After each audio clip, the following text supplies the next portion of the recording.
नमः संस्कृताय मित्रों, आज हम यूपी टीजीटी एलटी से संबंधित कुछ प्रश्न को देखेंगे। आइए पहला प्रश्न देखते हैं। विशाख दत्त के पिता भास्कर दत्त तथा पृथु के नाम से भी इन्हें जाना जाता है। किस ग्रंथ की रचना पिता और पुत्र दोनों के द्वारा हुई है? वह कादम्बरी कथा नामक। कुमारदास की रचना जानकी हरणम है। कातंत्र व्याकरण सर्ववर्मा ने लिखी है।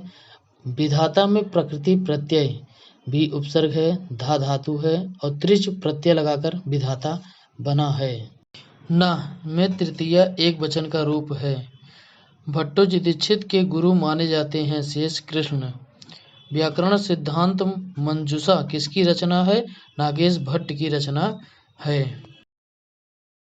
बहुव्रीहि समास का विधान करने वाले 5 सूत्र हैं।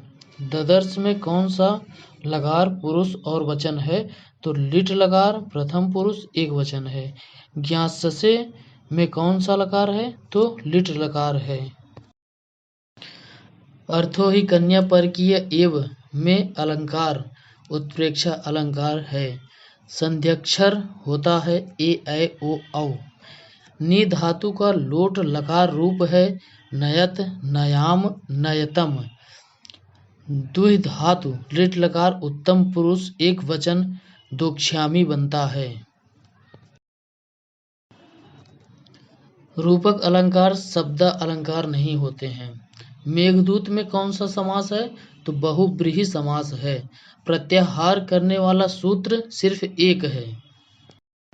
इकारांत स्त्रीलिंग शब्द की कौन सी संज्ञा होती है? तो नदी संज्ञा होती है। यथा तिरश्चीन मलात शल्यम। यथा में कौन सा अलंकार है? उपमा अलंकार है। गांधर्व राज चिररथ की पुत्री कादम्बरी है। विशाख दत्त के पिता भास्कर दत्त या पृथु हैं। भीष्मी नाटक के रचनाकार नागेश भट्ट हैं। धारे रुत्मर्ण सूत्र से कौन सी संज्ञा होती है? संप्रदान संज्ञा होती है। सूक्ष्म शरीर होता है लिंग शरीर। मोह के कितने भेद हैं? 8 भेद हैं। बुद्धि से क्या उत्पन्न होता है? बुद्धि से अहंकार उत्पन्न होता है।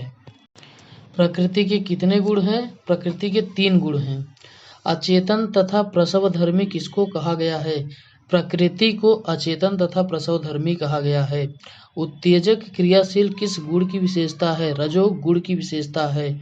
आसक्ति के अंतर्गत नहीं है।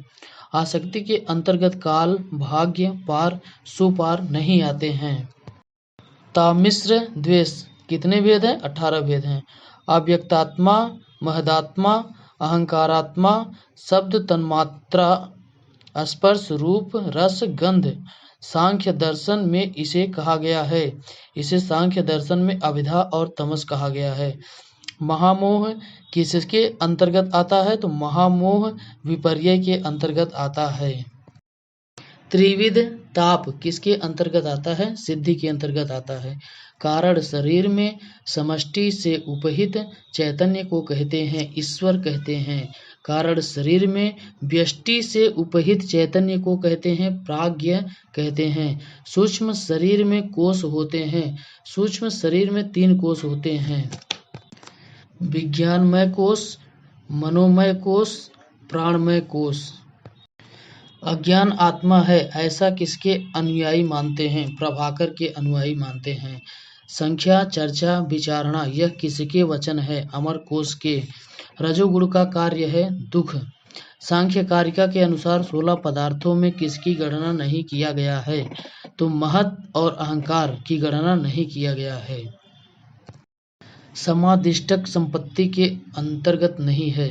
समष्टि सतत्वन्यथा प्रथा ये विकार है। मुमुक्षुत्व किसे कहते हैं? मोक्ष की इच्छा रखने वाला। सूक्ष्म से लेकर स्थूल जगत की रचना कौन सी शक्ति करती है? तो विक्षेप शक्ति करती है। मित्रों नमः संस्कृताय।